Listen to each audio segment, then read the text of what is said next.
Hi, friends.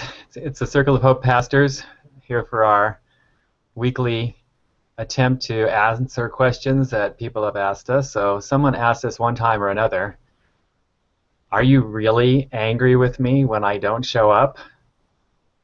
I think the parentheticals is, it sure seems like it. So, let's talk about that for a little while. About 9 minutes. What do you think, Johnny? Well, I'm not sure if anger is the right emotion to describe it, but sometimes I have experienced disappointment when someone that's on my team doesn't show up when we're getting together to play the game, to worship together, really, to be this radical expression, specifically at the public meeting. We're all parts of that, and if we reduce ourselves to just individuals that can choose to consume it one week or not another, I think we take away from the radicality of it. Now, I don't think that it means perfect attendance or something, but I want people to take themselves seriously enough to know that when they're not there, they're missed, and it's felt, and there's a difference. Well, it is kind of like you gave a party and then someone didn't come. I suppose disappointed, but I don't think I have enough maybe brain waves to be angry with everybody when they didn't show up. Kind of know a lot of people, and I probably saw them that week anyway. And the meeting wasn't about like the criteria whether you're good or bad. I think what might make me mad is if you actually projected that kind of I'm this kind of person that would get mad at you for not coming to the meeting thing. Ah, Like I'm parent and you're what? Aren't we in this together? Or how did you manage to make me this weird person that's actually like what keeping a scorecard whether you come to the meeting? It seems like wow, how demeaning. Yeah, it seems like the problem in that setup is I hold the assumption we're doing something together. We're trying to be an incarnation of Jesus together. We're partnering together. And if I'm just mad at you because I was some authority figure or something, you blow my whole thing up. We're not really partners anymore. We have some other sort of relationship that I don't want. So don't do that to me. I don't get mad about that stuff, for the record. I don't get mad very often. the you know I, I would like if somebody was thinking about that in terms of like, am I inconveniencing you really bad if I go to the Sixers game this Sunday night or something, and a person, to me, that's not the If the Sixers beat us, I might be disappointed because they're playing so poorly. Just saying. uh, uh, they're actually they really played good against Denver the other night. But the the group, I'm interested in the group dynamic, like you guys are talking about, more than the individual. And if I have to just have this like that kind of um, wondering where everybody is the whole time, like I have other things that I'm trying to do that we're, I think, given to do. So if nobody comes, I'd probably be mad, no doubt. I mean, I would be deflated and kind of like, wow, what are we doing? Never had that happen, though, but thank the Lord.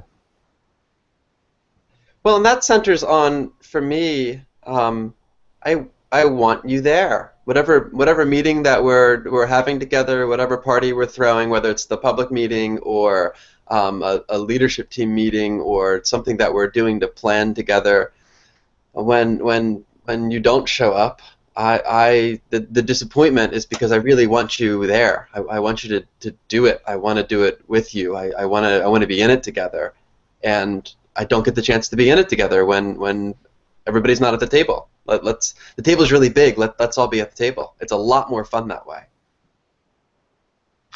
Yeah, I guess I did get mad at my children when they wouldn't be disciplined enough to do what made the family function. So I guess that. I suppose that I'd have to admit that I do have some of that leadership responsibility in the church, and so maybe I actually do have more of that role than I would like to have. But I wasn't mad at my children because they like didn't come to dinner or they just wouldn't clean up their room and they violated my personal authority, and I need to have control over them at all times or I'll feel bad. There's a lot of variations on this theme about why you might be disappointed or even kind of righteously angry that you mean you're really going to wreck the house? You poured gasoline in the kitchen and lit it on fire? Why did you do that? I would be disturbed. It says you this is your house. You burned down your own house. You don't build your own house. You're not making this together. And that seems kind of irrational to me.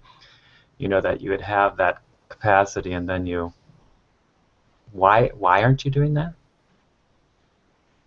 I think a lot of leaders would even take it on themselves, like, because for us, for instance, like this discipleship that is relational, that it happens when we're together, especially, it has a flow to it that we agree upon. There's a lot of levels to this, right, of why having a discipline like coming to meetings to worship or something is important. And I could feel sometimes like if somebody doesn't come or something, like that's on me in some ways. I'm doing like a bad job as like, hey, don't you notice, like, I'm at the meeting all the time. I don't, if I missed too many, with other people might have feelings about that, but and I probably would too. I need to get there, and I'm part of that discipleship path. But anyway, my point was more, sometimes I think the leader might even take it on themselves, like it's their own failure that somebody didn't come because they don't get it and they're not teaching it good enough. Well, maybe that's what Nate was trying to say too. That they might think, or somebody, I don't know who this person might be, but they. So whatever they is, I hope it's not you, but they might think it's your meeting, Yeah.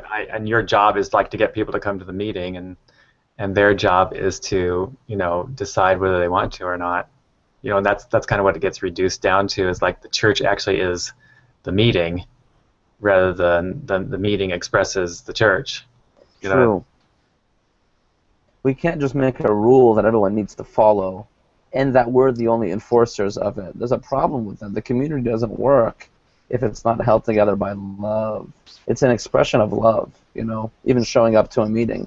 If you just want to follow a rule and check off a box and meet their criteria, then you're a lot like Marshawn Lynch saying, I'm here just because I won't get fined. I'm here so I don't get in trouble. So you could show up and have your mind be elsewhere, looking at your phone or hanging out by the snack table the whole meeting or something like that. It's engraving. You can do that, and I'm here, and you can count me. But that's not really what we're going for anyway. Marshawn Lynch did have a good point that I would agree with. It's sort of irrational to make him come to that nonsense. And I appreciate the fact that he would just kind of say how bogus it was. I agree with that. People probably think that our meeting is bogus too. You make me come to this dumb meeting, and that's what gives me my criteria for holiness or something like that. Mm-hmm. Yeah, well, just because butts and seats or something doesn't, I mean, at least for me, it doesn't, even in a relationship, it doesn't, like, do it for me. So the other point you're making, Johnny, that I like is just does coming to the meeting mean that you won't be mad at me? Is the sort of little other question that this question implies. And just because you're there doesn't, like, save you from my righteous indignation. You have to stand up when we sing. You have to say amen several times or whatever, like, who knows what kind of rules there might be in that kind of relationship. Well, you have to admit that people were probably pretty reasonably afraid of that because the church is so regularly irrational, and people are, a bunch of men sitting around, making videos to dominate the world or something. That happens.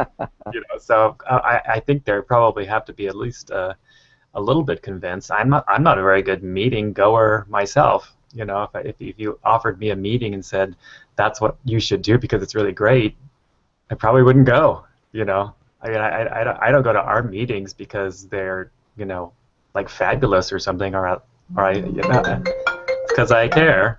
And I think the discipline shows it. Is that Gwen calling or is that our timer?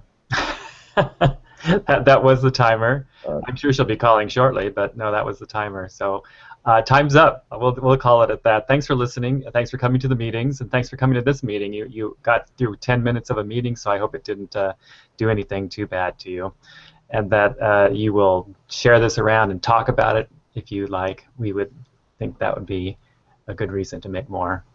So until next time.